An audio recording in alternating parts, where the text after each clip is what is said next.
Welcome back this week to Toffee TV USA. As always, I'm with you. I'm your host, Ryan Williams, with my co-host, James Boyman himself. James, how are we this evening?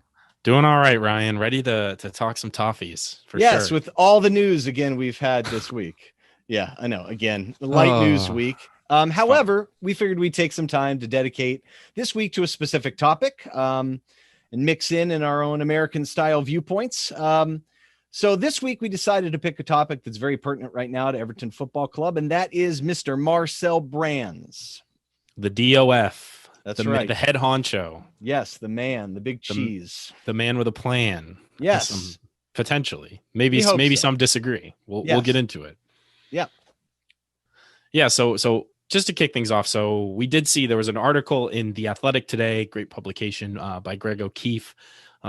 Really respect the guys at The Athletic, talking about the new deal for Marcel Brands, how it's coming along. And the long and short of it is that it seems like it's very likely that he will sign some sort of extension.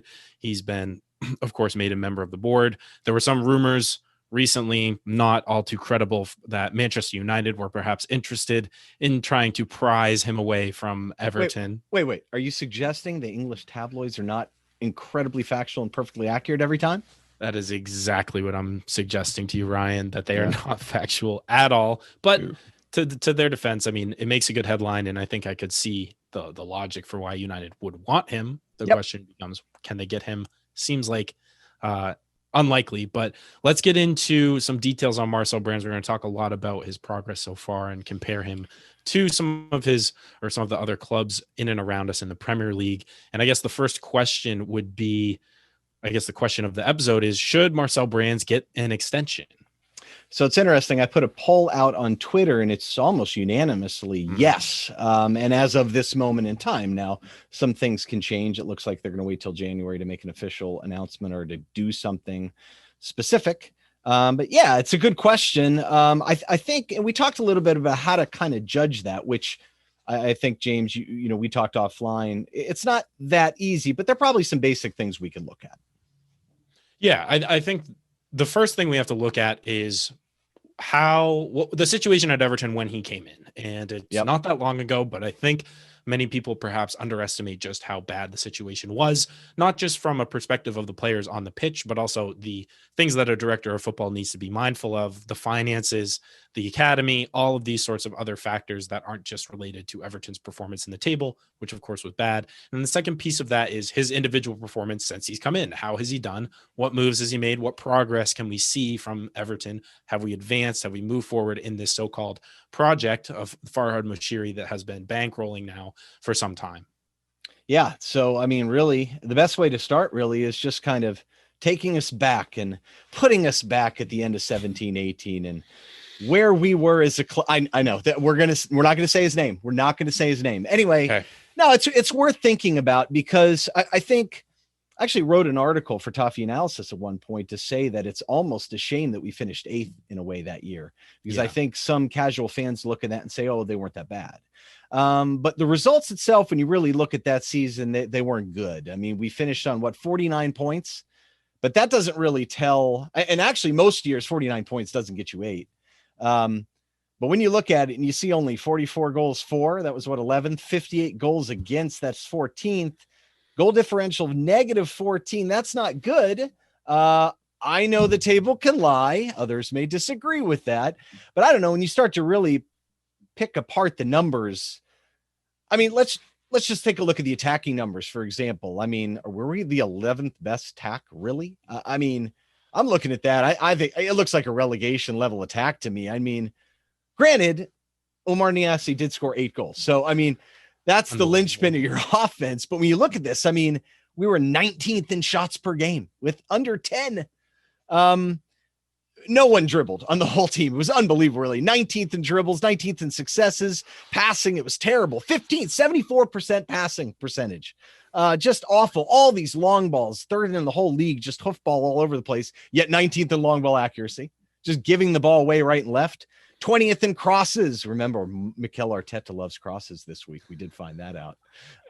It's math. It's math, Ryan. Right. It's just math, right? All the numbers really, like 31% of the time, Everton was in its own third. That was 19th in the whole league, 19th in bad touches, bad possession team. The numbers are insane to me. It's not an 11th attack that we were very fortunate to score that many goals. And the sad part is, I don't know if the defense looks a whole lot better. Do you? No. And those numbers, I mean, they've been discussed at length, but just hearing them fired off in quick succession. And I remember because it's such a vivid memory of just how painfully bad we were to watch. How you talk about teams being easy on the eye. We were like gouge your eyes out bad in attack. Route one, long ball, no direction, very little creative impetus, sit back, absorb pressure, just everything that the man who shall not be named is well renowned for. And talking about the 8th place finish flattering us, I mean, I'm just glad that we didn't end up with an Alan Pardew situation, of course, given the infamous 8-year deal in 2012 when Newcastle finished 5th, when their underlying metrics were, of course, really poor. Yeah, really, really poor. Yeah, much in the same way as the one year we made the Champions League in recent memory, you know, our underlying metrics are very bad too. So, I mean, you got to really take a hard look at things. The defense is the same way. We were 14th in goals against, but I mean, that's bad. It might have been worse than that, though. It could have been bad. I mean, we conceded 58 goals, good for 14th. Expected goals against 54.77, so perhaps a little unlucky, but 46 goals against from open play. I mean, it's one thing when you're conceding off set pieces, and that's, I guess, something worse than entirely different. 20th, dead last in goals from open play. Could not defend an opposition attack to save our lives. And furthermore, I mean, we gave up, I guess, 16th in shots against, meaning there were only 4 teams that gave up more shots per match than us. So couldn't stop anyone from getting shots, couldn't stop anyone from scoring. And then also, I mean, terrible 13th in dual success rate, 4th in challenge intensity, which is duels, tackles, interception. I mean, that's okay. At least we're combative, but I mean, so what? I mean, if you're not getting the ball really back, I mean, yes, we had a lot of interceptions per game too, but that's because we're sitting back. We fouled a lot though. Yeah. Second in interceptions again. Like it doesn't really matter if you can turn around. First in fouls. So we're just sitting back, fouling guys, occasionally getting in passing lanes, intercepting. 18th in aerial success rate. I mean, 43%.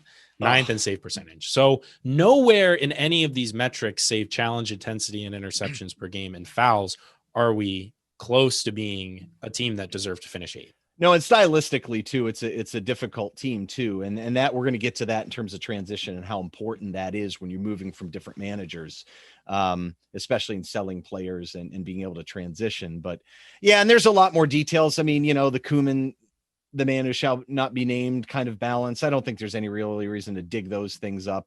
I think one guy was very unlucky. The other was very lucky, but either way, we weren't very good. I mean, I think there's only so many ways you can say that. I think on top of that too, and then looking at the financial situation that predated that, it almost makes it worse. Yeah. I mean, the financial situation, diabolical. Everyone knows the havoc that Steve Walsh and Ronald Koeman tandem wreaked upon our finances, overspending for mediocre players, unable to really do anything with the assets that we were able to sell, which we'll get into in a little bit, is a huge component of being a successfully run club, is being able to sell good players and then replace them appropriately. And we're going to compare to some other clubs that people may not love the fact that we're bringing up on Toffee TV. But Ryan, I think you got to give Liverpool a little bit of credit for what they've been able to do financially and from a squad management perspective over the last several years now. Yeah, I mean, they've spent a ton of money, but they've spent it relatively wisely, but they've not been perfect either. And that's why it's important to have a benchmark. You know, they're the benchmark right now in terms of sustainability. I mean, it's not like Manchester United is not playing well, just spends blindly. Man City, you know, we're never going to spend quite like that, not on their financial fair play anyway. But if you look at that predecessing year, that summer of 17, that we're all, some were excited, and the sad part is, you know, you hear Steve Walsh give interviews afterwards. Steve Walsh, I bet you, is a very good scout. I mean, all impressions I did. I mean, he was critical in building that Leicester team, but it was disjointed for sure. And I think that's the biggest problem. And it wasn't necessarily cost conscious. So, I mean, we had sales of 114 million about And part of that was Lukaku. I mean, that's great, right? Most of it. Lukaku is a savvy buy, and that's what happens. If he wants to move on, okay, get a really good fee for him and see if you can't replace him and build in other areas. We had buys of 183 million pounds that year, including 50 million bought in January, which is just madness. But the bigger kicker is we probably added 40 to 50 million on the wage bill in the 2 predecessor years. So I think it's important to disassociate that from Brands, because we're talking about Marcel Brands here. And so you bring up Liverpool, and it's a fair comparison. So I thought it was interesting at least to look at. It's taken Klopp a while to build the team, but let's look at Jurgen Klopp's first 3 legitimate years at Liverpool. You know, he started in October of 2015. So in the first 3 seasons, comparatively speaking, in terms of sellable assets, because I think that's really important, because if you're going to transition from Koeman to Marco Silva, you're going to have to change some things. They play different. From that other guy to Marco Silva, very, very different, right? Thankfully. So, yeah, you're going to have to sell some people and move some people on. So Liverpool in the first 3 full seasons under Klopp, $281.5 million in sales, but 261 million of it were players that he inherited that were just there. Brands, in his 3 years at Everton, has sold $105.5 million of players, all players he inherited too. So a lot of this is, there's kind of some mythology around Liverpool and their spending and that they've done it perfectly. There were a lot of benefits that Jurgen Klopp walked into. It's just a very different situation. And I think comparison between the two is silly. I think the other really big means of comparison is this: the players that are still here right now. And you know, Klopp's been there for much longer than Brands was there. And it's worth mentioning Michael Edwards joined about a year later. So the big spending only happened under Michael Edwards, and the big selling. So comparison speaking, in terms of the players that are still there that Klopp inherited, current market value, we're looking at 6 key players and several other peripheral players, 277.6 million pounds of current market value for those players. Guys like Firmino, Trent Alexander-Arnold, Jordan Henderson. Now, some of these guys he brought along, and that's worth noting too. Everton right now has 168.5 million. And that's 6 key players. But I think those numbers are very dubious, because I'm sorry, he's not getting 16.2 million for Gylfi. I'm just taking transfer market values when we look at this. Yeah. Pickford is not getting 23.4 million. I don't think we could sell Jordan Pickford if we tried. No one could afford his wage bill. I also kind of wonder who's responsible for giving him the extension, but that's another story. But the point is, that's kind of the standard. And one of the reasons why that team was able to spend so much is, number one, it sold a lot of players that it didn't need to transition to a new kind of way of playing. And the situation was different. Brands did not inherit that kind of talent at all. No. I mean, Brands was we were looking, and he said as much when he came in, that we're looking at, he said, if you want to win short term, don't hire me. Right. And so clearly the mandate from the get-go was to make this kind of a slow burn, a project that would be built over several years. And it is a little bit unfair to compare, because he obviously had these ridiculously high value assets that he could sell and move on, whereas we haven't had that. But I think if you look at some other clubs besides Liverpool that are alongside us and compare them, it's really interesting to kind of see because when journalists in the mainstream football soccer media talk about transfer dealings, they generally just talk about like outlays and transfer fees, and there's not a whole lot of actually digging into the underlying financials and things like net spend. If they might gloss over it, but it's so important. When you look at how successful and winning clubs are able to fuel further business by moving players along, that's where Everton need to look to get to.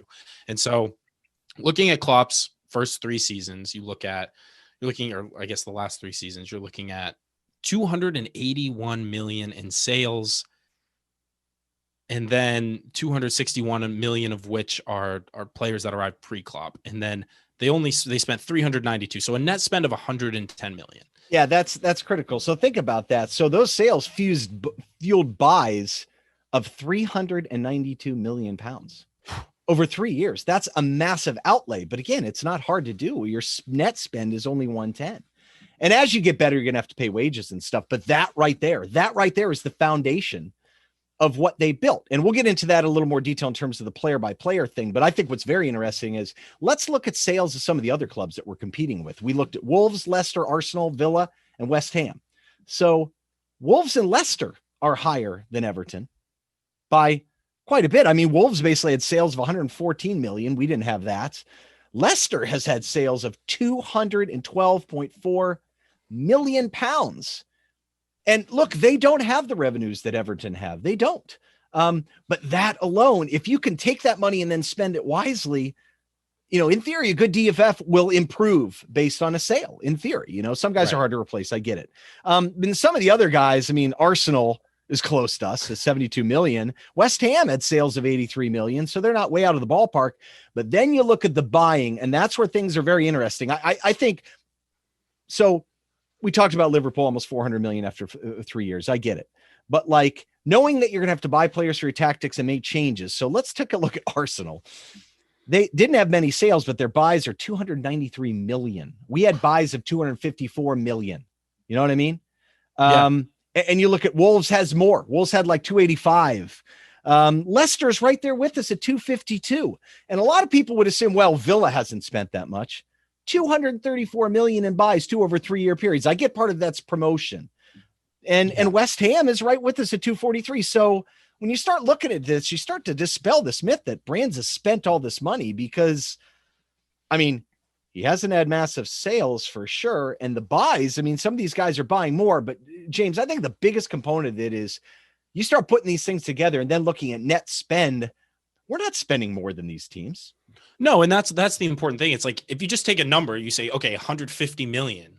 It's yeah, that's a lot of money to me and to you. But when you're comparing it to other Premier League clubs, it's all relative, right? So if you're spending 20, 30 million more than a club that's theoretically right around your level or competing for the same spot in the table, then the application of that money and how well that player performs obviously is absolutely massive.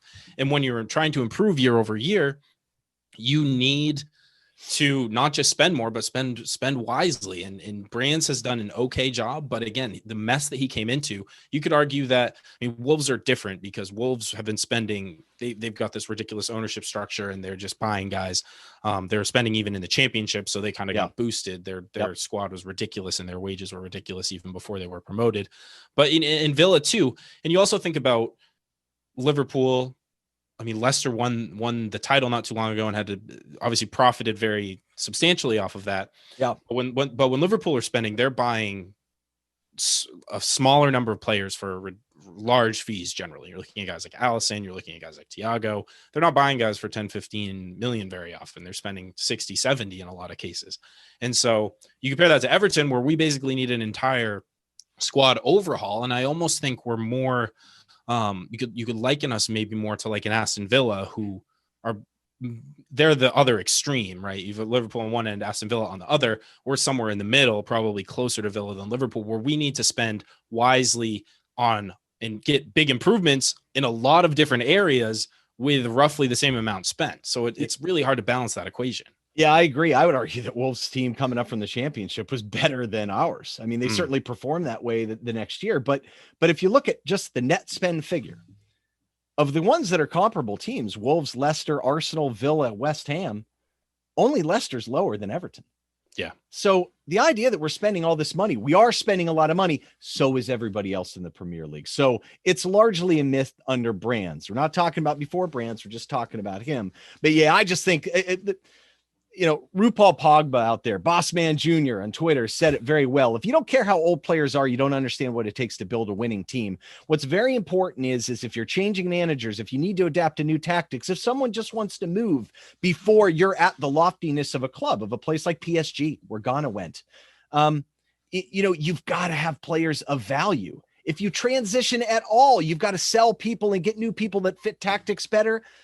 Underperforming players still may have value if you didn't pay that much with them to begin with. So that's why sales can drive turnover and make it so that those ebbs and flows and valleys don't hurt you as much. Now, that being said, it is important. I think a fair thing to do is to look at the actual transfer record as well for Marcel Brands, because it's mixed.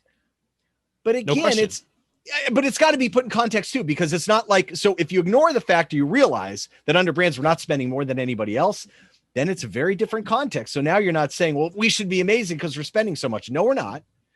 So I think it's then important to really start to pick these people apart, and every GM misses. And I think it's important to get more right than wrong.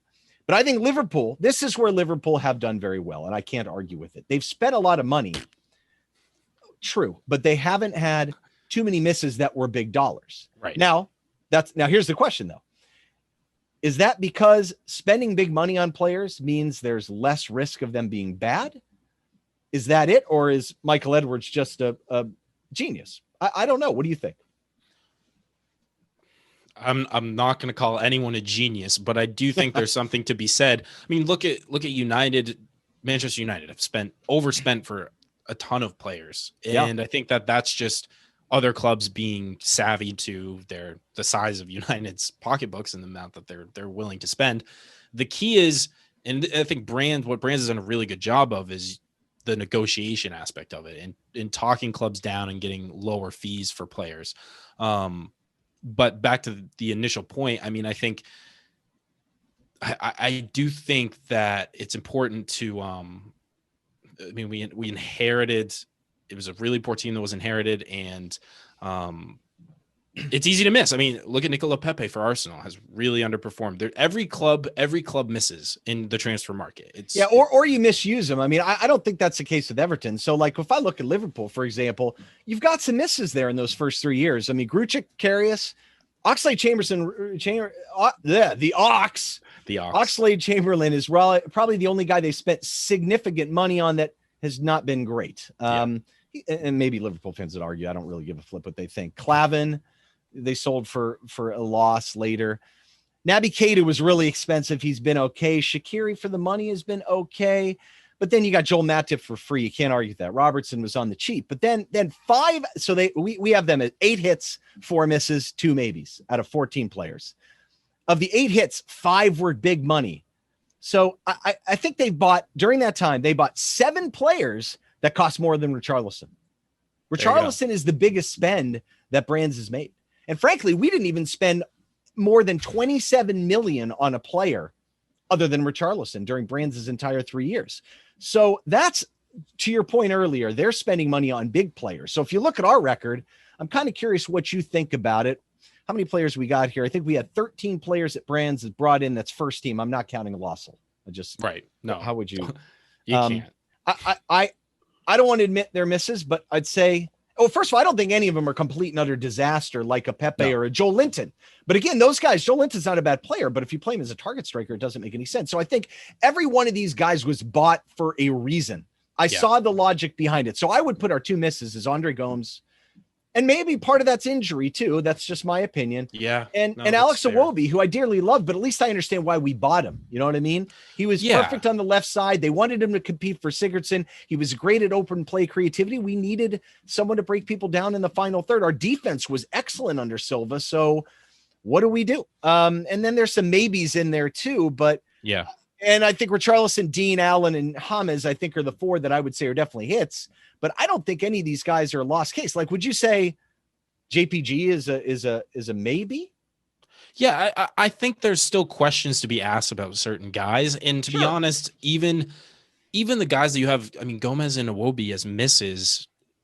Gomez, we've talked so much about the problems with him, and Iwobi gets a lot of stick. But Iwobi's still pretty young and can still improve. So I'm not saying like, and this is just kind of at this specific moment in time.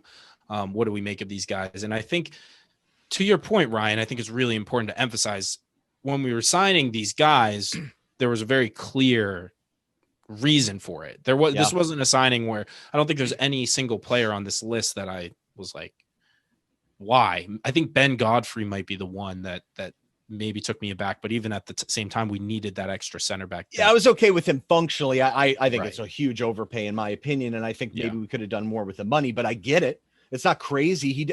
Maybe he's not going to be perfect right now, but he's 22 years old. Right. So it's hard, like Moise Kean. We spent a lot of money on him. Is that a bad signing? He wasn't banging him in for us, but he's 20 years old, and do we think his value's gone down?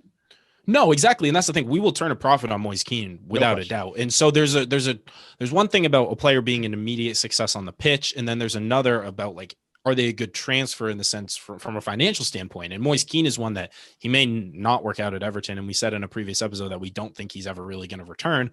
But when we inevitably or most likely sell him, we will make money on that. And that, even if his contributions stay what they have been, I still think that's a win for us, even though maybe if we'd made a move for a different striker that had panned out. But you can't get into this like whataboutism about transfers. It's just kind of, did they pan out on the pitch? No. Well, did we make money on them? Okay, if we do, then I say that's a win to me. Yeah, and I mean, it's a lot. Some of these guys are bought for a more long-term viewpoint as well, and I get it, you know. And this summer was different, and for various reasons. So, I mean, we can get into that extensively, but I think that's driven by managers. But anyway, so if you look at the sales, we talked about that a little bit. I mean, look, I'm sure Brands would prefer not to have sold Vlasic and Lookman, for example, because they're good, young, talented players.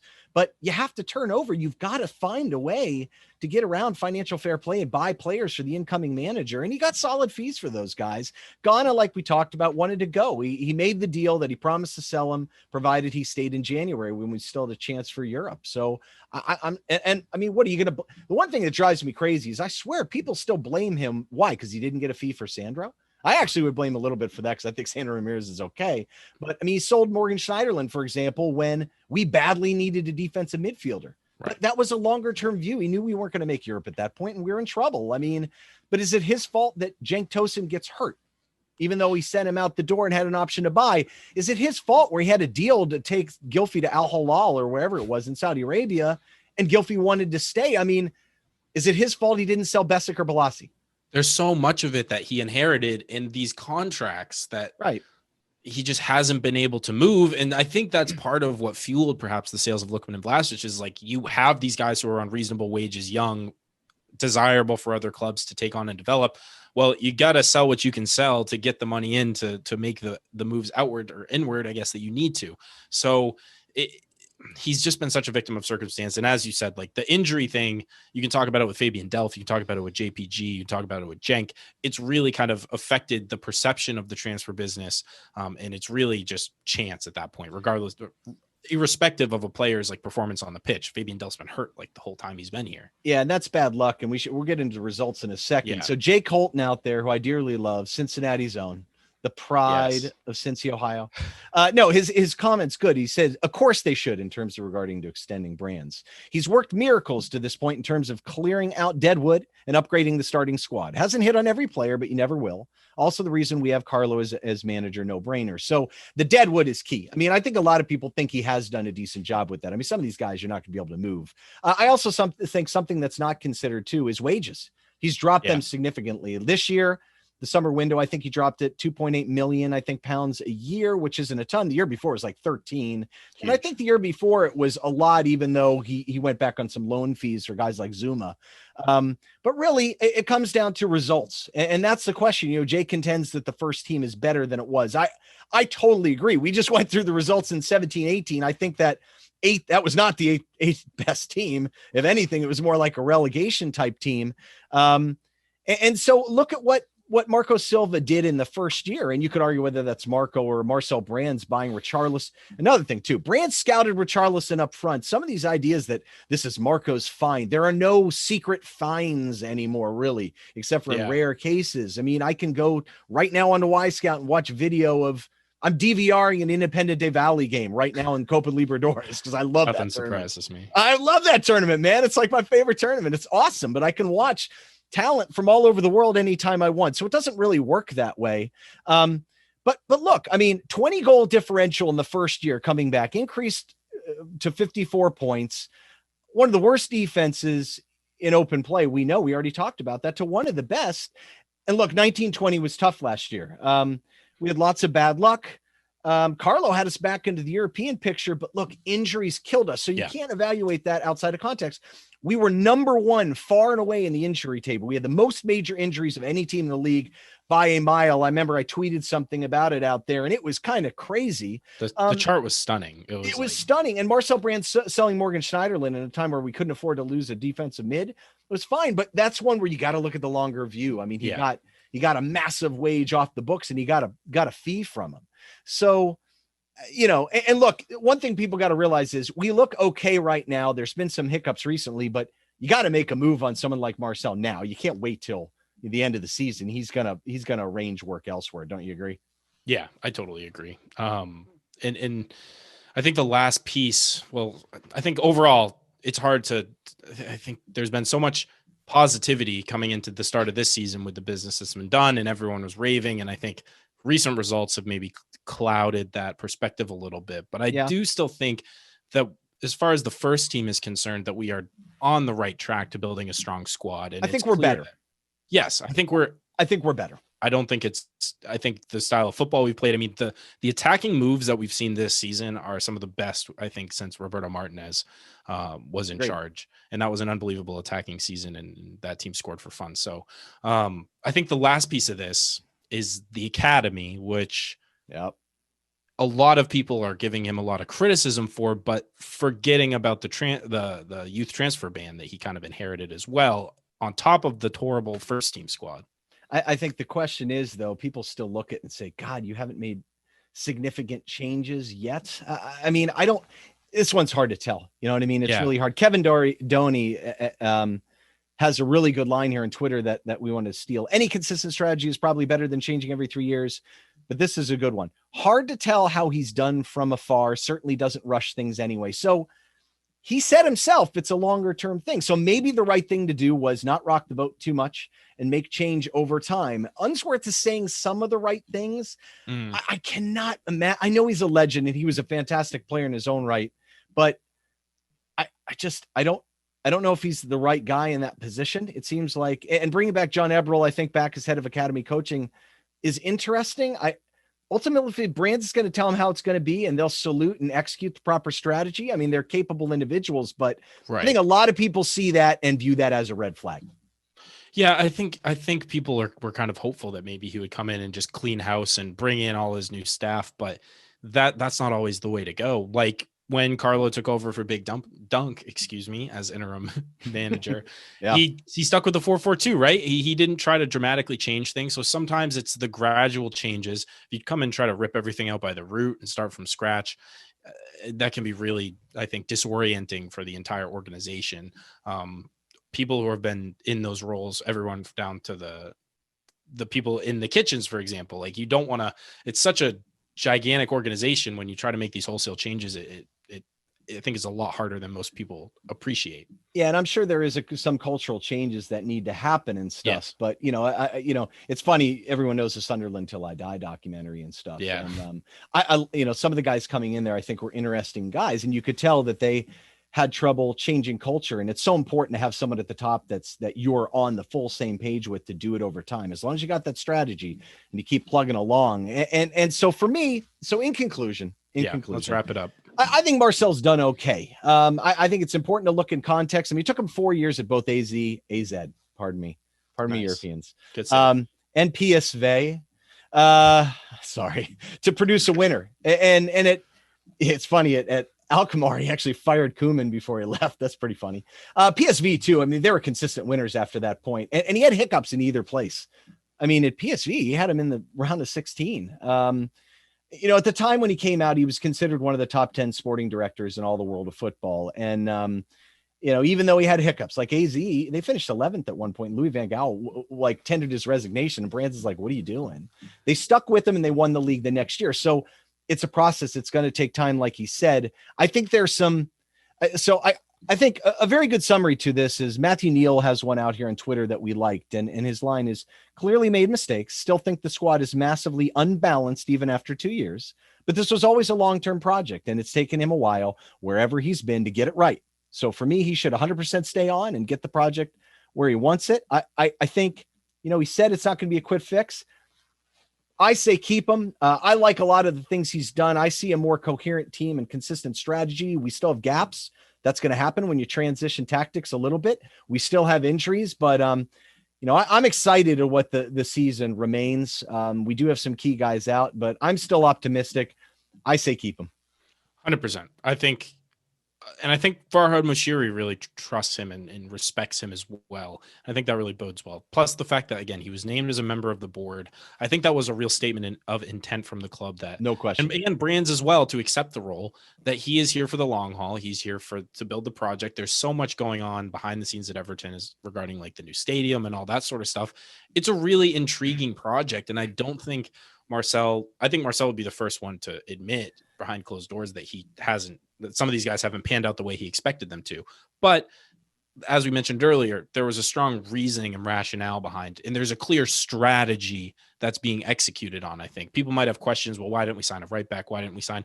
Well, look, the transfer market is tough. You can't always you can't sign every position. You can't sign 10 guys every window. It's not sustainable. No. And so, I mean, I just think that I trust Marcel. He certainly knows a heck of a lot more than I do about football and players. So who am I to really criticize him? But I think as fans, we watch week in, week out, and we have these opinions. But who would we replace him with? I think the director of football model is the ideal choice for Everton for long-term sustainability. And I think for almost everyone. Yeah, he's the right man for the job. And I think Carlos worked under so many different guys at this point. I mean, in some absolute tyrants. If you look at his history, it's pretty remarkable. He's very complimentary of Brands. Brands clearly listens to him. I mean, this summer was not a very Marcel Brands' transfer window if you've looked at it in the past. Sure. So if those two are on the same page and working together, and like we've said, the model works because the manager has so many other things he needs to be focused on: man management, tactics, planning the team, training, things like that. You want him to be hands-on with the first team like that. You want to let the sporting director and his scouting department find the people to match the needs. Brands is clearly listening, and if Carlos happy, he's gotten some stuff wrong, I think, recently, but I have faith that eventually he's going to get us where we need to be. And I think that pretty much wraps us up. James, if you want to take us out of here. Yeah, that's a very appropriate way to end it. Thanks, everyone, for listening, for watching. Give Toffee TV a subscribe. Check out our channel at American Toffee Podcast. Find us, link tr.ee/USA Toffee Pod. You can find all of our socials and all that good stuff. Definitely check us out next week. We'll on the channel, all that good stuff. Hope you enjoyed. Leave us a comment below. And until next time, up the Toffees.